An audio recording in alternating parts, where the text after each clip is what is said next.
శ్రీకాకుళం జిల్లా Palasa railway station పరిధిలో ఉత్తరప్రదేశ్ గంజాయి ముఠాను కాశీబుగ్గ పోలీసులు పట్టుకున్నారు.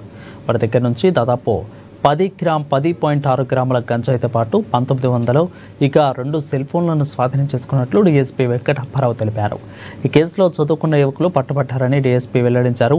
యువత ప్రెస్లో ఈ మత్తు పదార్థాలకు గంజాయిగా దూరంగా ఉండాలని, ఇక ఇలాంటి గంజాయి కేసులో పట్టుబడి జీవితాలను నాశనం చేసుకోవద్దని డీఎస్పీ తెలిపారు.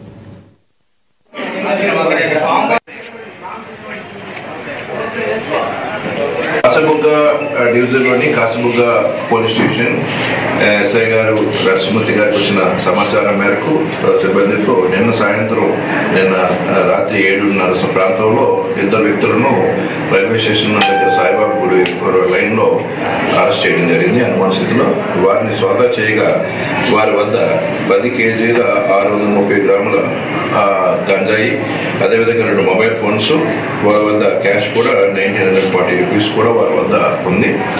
వారి పొజిషన్ ఉన్న గంజాయి గురించి విచారణ చేయగా వారిద్దరూ కూడా పేర్లు రోహిత్ అనే ఒక వ్యక్తి, అదేవిధంగా నూరుద్దీన్ అనే ఒక వ్యక్తి, ఇద్దరు కూడా యూపీ స్టేట్కి చెందిన వ్యక్తులు.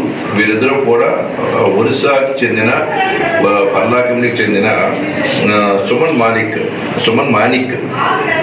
మానిక్ అనే వ్యక్తి వద్దకి వచ్చి గంజాయి తీసుకొని ఆ గంజాయిని విశాఖపట్నం తీసుకెళ్ళి కేరళకి చెందిన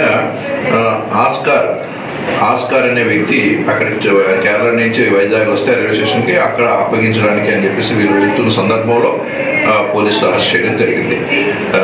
వీరు ముద్దాయిలు ఇద్దరు కూడా యూపీ స్టేట్కి చెందిన వారు.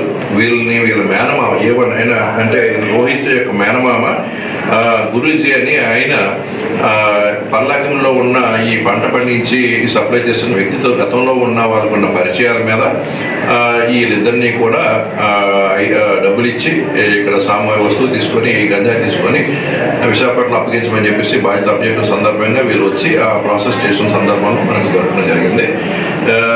ఆస్కార్కి అదేవిధంగా సుమన్ మాలిక్ అనే ఈ గంజాయి ఇచ్చిన వ్యక్తికి వీళ్ళకి కూడా గతంలో అనేక ట్రాన్సాక్షన్స్ కూడా జరిగాయి.